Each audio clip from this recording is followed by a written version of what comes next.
Welcome to NP education. आज हम बात करेंगे मध्य प्रदेश में वन संपदा की। वन अधिनियम 1927 के अनुसार भूमंडल का वह भाग जो वृक्षों से ढका हुआ है वन कहलाता है। वन किसी भी राज्य की अमूल्य संपदा होती है जो न केवल प्रकृति को खूबसूरत बनाते हैं बल्कि राज्य की अर्थव्यवस्था को भी सुदृढ़ता प्रदान करते हैं। मध्य प्रदेश में वन स्थिति रिपोर्ट की बात करें, भारत की वन स्थिति रिपोर्ट 2019 के अनुसार मध्य प्रदेश का लगभग 77,482 वर्ग किलोमीटर क्षेत्र वन आच्छादित है, जो मध्य प्रदेश की कुल भौगोलिक क्षेत्रफल का लगभग 25% है। और वन आच्छादित क्षेत्र के मामले में मध्य प्रदेश राज्य भारत में प्रथम स्थान है। बात करें दूसरे स्थान की तो अरुणाचल प्रदेश, और बात करें तीसरे स्थान की तो छत्तीसगढ़ है। जबकि राज्य अभिलेख अनुसार मध्य प्रदेश का लगभग 94,689 वर्ग किलोमीटर क्षेत्र वन आच्छादित है, जो मध्य प्रदेश की कुल भौगोलिक क्षेत्रफल का 30.72% है, जिसमें अति सघन वन 9.50%, मध्यम सघन वन 47% और विरल वन 43% है। अब बात करें मध्य प्रदेश में वनों का वर्गीकरण। मध्य प्रदेश में वनों को निम्न 5 आधारों पर वर्गीकृत किया जाता है: जलवायु के आधार पर, प्रशासनिक विभाजन के आधार पर, प्रजाति के आधार पर, प्रादेशिक वितरण के आधार पर, वन विभाग के आधार पर। बात करें जलवायु के आधार पर वर्गीकरण की तो मध्य प्रदेश में सामान्यतः उष्णकटिबंधीय वन पाए जाते हैं, जिन्हें 3 भागों में बांटा गया है: उष्णकटिबंधीय आर्द्र पर्णपाती वन, उष्णकटिबंधीय पर्णपाती वन, उष्णकटिबंधीय शुष्क पर्णपाती वन। बात करें उष्णकटिबंधीय आर्द्र पर्णपाती वन की, यह वन मध्य प्रदेश के उन क्षेत्रों में पाया जाता है जहां 100 सेंटीमीटर से भी अधिक वर्षा होती है, और मध्य प्रदेश की लगभग 9% क्षेत्रफल पर उष्णकटिबंधीय आर्द्र पर्णपाती वन पाए जाते हैं। इन वनों का विस्तार मध्य प्रदेश के दक्षिण पूर्वी जिले में है, जिसके अंतर्गत सीधी, शहडोल, उमरिया, अनूपपुर, डिंडौरी, बालाघाट, मंडला आदि जिले आते हैं। इन वनों में प्रमुख वृक्ष साल, बांस, बीजा, हर्रा और महुआ है।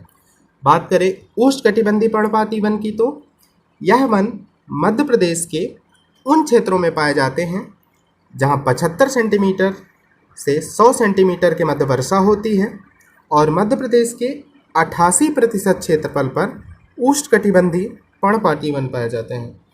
मध्य प्रदेश का अधिकांश भाग इन्हीं वनों का विस्तार है, जिसके अंतर्गत दक्षिण पूर्वी तथा उत्तर पश्चिमी जिलों को छोड़कर लगभग सभी जिले आते हैं, जैसे भोपाल वनव्रत, सागर वनव्रत, जबलपुर वनव्रत, शिवपुरी वनव्रत आदि। इन वनों के प्रमुख वृक्ष हैं सागौन, शीशम, हल्दू, आम, पलास आदि। अब बात करते हैं उष्णकटिबंधीय शुष्क पर्णपाती वन की। यह वन मध्य प्रदेश के उन क्षेत्रों में पाया जाता है जहां 75 सेंटीमीटर से भी कम वर्षा होती है, और मध्य प्रदेश की लगभग 2.38% क्षेत्रफल पर उष्णकटिबंधीय आर्द्र पर्णपाती वन पाए जाते हैं। इन वनों का विस्तार मध्य प्रदेश की उत्तर पश्चिमी जिलों में, जैसे भिंड, मुरैना, श्योपुर, रतलाम, मंदसौर, नीमच आदि। इन वनों में प्रमुख वृक्ष हैं बबूल, खैर, प्लास और तेंदू। अब बात करें प्रशासनिक विभाजन के आधार पर, भारतीय वन अधिनियम 1927 के तहत मध्य प्रदेश में प्रशासनिक आधार पर वनों को 3 वर्गों में बांटा गया है: आरक्षित वन, संरक्षित वन, अवर्गीकृत वन। बात करें आरक्षित वन की तो भारतीय वन अधिनियम 1927 के तहत आरक्षित वन प्रथम श्रेणी के वन होते हैं जिसमें दुर्लभ वन संपदा शामिल होती है। इस प्रकार के वनों में लकड़ी काटने, बिना पर्यावरण संरक्षण के उद्देश्य आवागमन करने तथा पशुचारण करने पर पूर्णतः प्रतिबंध होता है। यह मध्य प्रदेश के कुल वन क्षेत्र में के लगभग 65.36% भाग पर पाए जाते हैं। बात करें संरक्षित वन की तो भारतीय वन अधिनियम 1927 के तहत वन प्रथम श्रेणी के होते हैं जिसमें बचा लिए गए दुर्लभ प्रजाति के वन तथा समान प्रजाति के वन शामिल होते हैं। इस प्रकार के वनों में आरक्षित वनों की तुलना में प्रशासन के नियम कम कठोर होते हैं, किंतु अनावश्यक रूप से लकड़ी काटने पर रोक होती है। हालांकि स्थानीय निवासियों को इन वनों में लकड़ी काटने के लिए कुछ छूट भी होती है। संरक्षित पर मध्य प्रदेश के कुल वन क्षेत्र का लगभग 32% भाग पर संरक्षित वन पाए जाते हैं। अब बात करते हैं अवर्गीकृत वन की। ये ऐसे वन हैं जिन्हें प्रशासनिक दृष्टि से वर्गीकृत नहीं किया गया है। इनमें सुरक्षित प्रजाति के वन पाए जाते हैं। इन वनों में प्रशासन का बहुत कम नियंत्रण होता है तथा पशुचारण करने, लकड़ी काटने की अनुमति होती है। मध्य प्रदेश के लगभग 2% भाग पर अवर्गीकृत वन पाए जाते हैं। अब बात करते हैं प्रजाति के आधार पर वनों के वर्गीकरण की तो जब किसी क्षेत्र में किसी विशेष प्रजाति की वनस्पति की सघनता 20% से अधिक होती है तो उस क्षेत्र को उस विशेष वनस्पति का क्षेत्र कहते हैं। और प्रजाति के आधार पर मध्य प्रदेश के वनों को 3 भागों में बांटा जा सकता है: शाल वन, सागौन वन और मिश्रित वन। बात करें साल वन की तो साल वृक्ष की बहुलता वाले वन उन क्षेत्रों में पाए जाते हैं जहां 100 सेंटीमीटर से अधिक वर्षा होती है।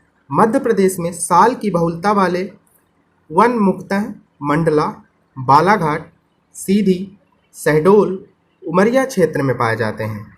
साल के वनों का उपयोग रेलवे स्लीपर बनाने तथा इमारतों के निर्माण में किया जाता है। फिर बात करें सागौन वन की तो सागौन वृक्ष की बहुलता वाले उन क्षेत्रों में पाए जाते हैं सागौन वृक्ष उन क्षेत्रों में पाए जाते हैं जहां 75 से 100 सेंटीमीटर के मध्य वर्षा होती है।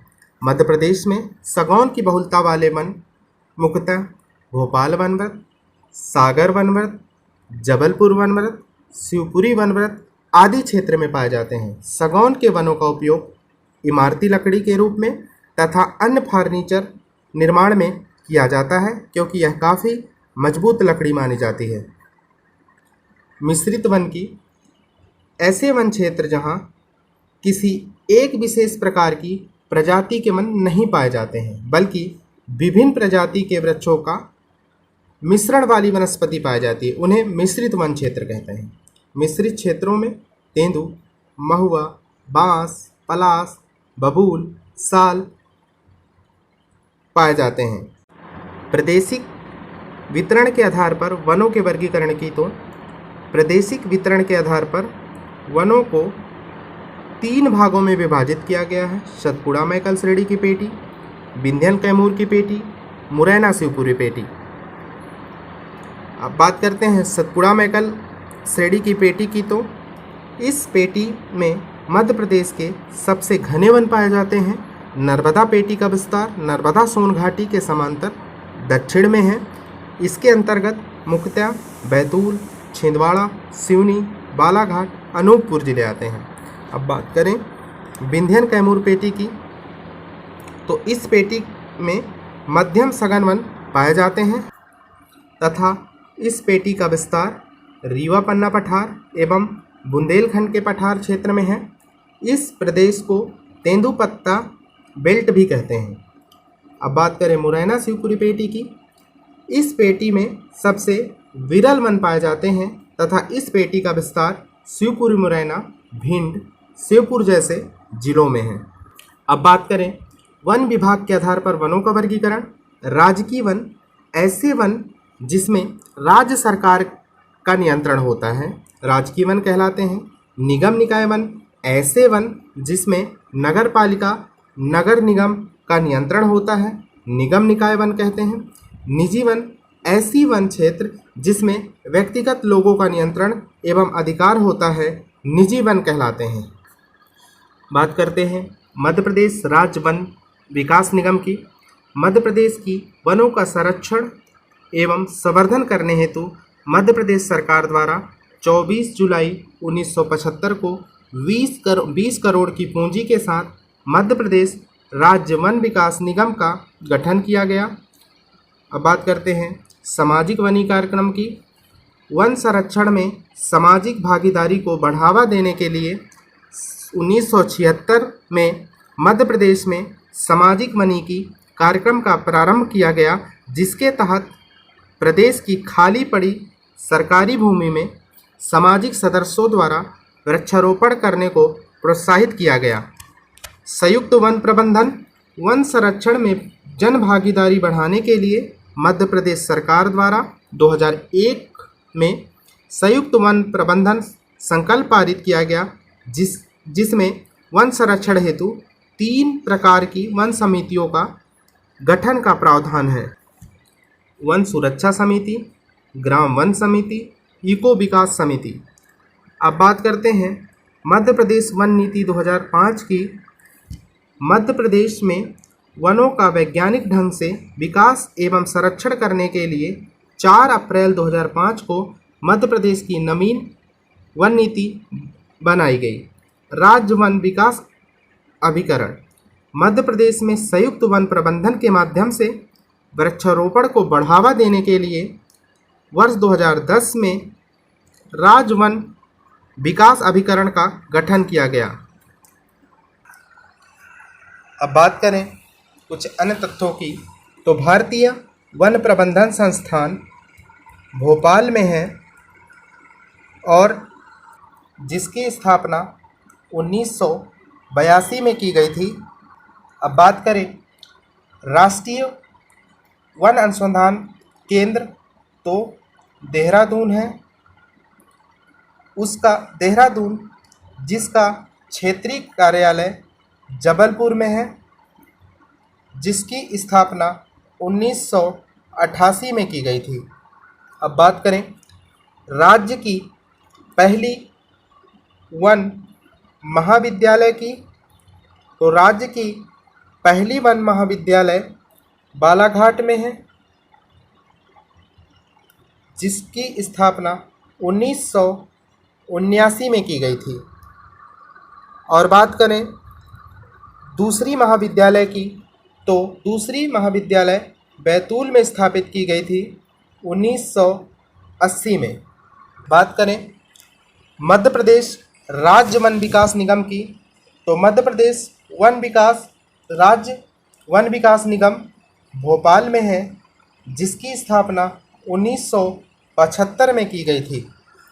बात करें राज्य वन अनुसंधान संस्थान की,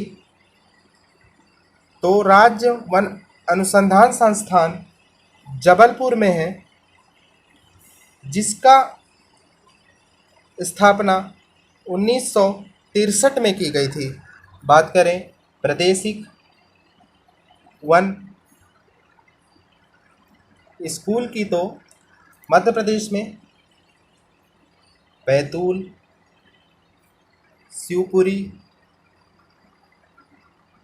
शिवपुरी, अमरकंटक। इसके अलावा बात करें गोविंदगढ़ रीवा और झाबुआ में है। बात करें वन प्रबंधन शिक्षा केंद्र की, तो मध्य प्रदेश में वन प्रबंधन शिक्षा केंद्र बैतूल में स्थित है, इसके अलावा बात करें संजीवनी संस्थान, तो मध्य प्रदेश में संजीवनी संस्थान भोपाल में स्थित है। बात करें प्रदूषण नियंत्रण बोर्ड की, तो मध्य प्रदेश में प्रदूषण नियंत्रण बोर्ड भोपाल में है, जिसकी स्थापना 1974 में की गई थी। बात करें जड़ी बूटी बैंक की, तो मध्य प्रदेश में जड़ी बूटी बैंक पचमढ़ी में स्थित है। इसके अलावा बात करें आपदा प्रबंधन संस्थान की, आपदा प्रबंधन संस्थान की, तो मध्य प्रदेश में आपदा प्रबंधन संस्थान भोपाल में है, जिसकी स्थापना 1987 में की गई थी। इसके अध्यक्ष मध्य प्रदेश के मुख्यमंत्री होते हैं। बात करें मध्य प्रदेश में वन व्रत की, तो मध्य प्रदेश में कुल 16 वन व्रत हैं। और वन मंडल की बात करें तो मध्य प्रदेश में कुल 62 वन मंडल हैं। और बात करें उपवन मंडल की, तो मध्य प्रदेश में 135 उपवन मंडल हैं। और बात करें वन ग्राम की, तो मध्य प्रदेश में 925 वन ग्राम है। सर्वाधिक वन प्रतिशत वाले जिलों की बात करें तो सबसे पहले बालाघाट में 53.44% वन है। फिर श्योपुर में 52.38% वन है। फिर उमरिया में 49.62% वन है। वहीं बात करें मंडला की, तो मंडला में 44% वन है। बात करें न्यूनतम वन प्रतिशत वाले जिलों की, तो उज्जैन 0.59% वन। बात करें शाजापुर 1.02% वन। बात करें रतलाम में 1.25% वन। और राजगढ़ में 4.35% वन पाए जाते हैं। तो न्यूनतम वन प्रतिशत वाले जिलों में उज्जैन, शाजापुर, रतलाम और राजगढ़ आते हैं। बात करें वानिकी एवं मानव विकास संस्थान की, तो मध्य प्रदेश में वानिकी मानव विकास संस्थान छिंदवाड़ा में स्थित है। Thank you. अगर वीडियो पसंद आई हो तो please like and subscribe my channel. धन्यवाद।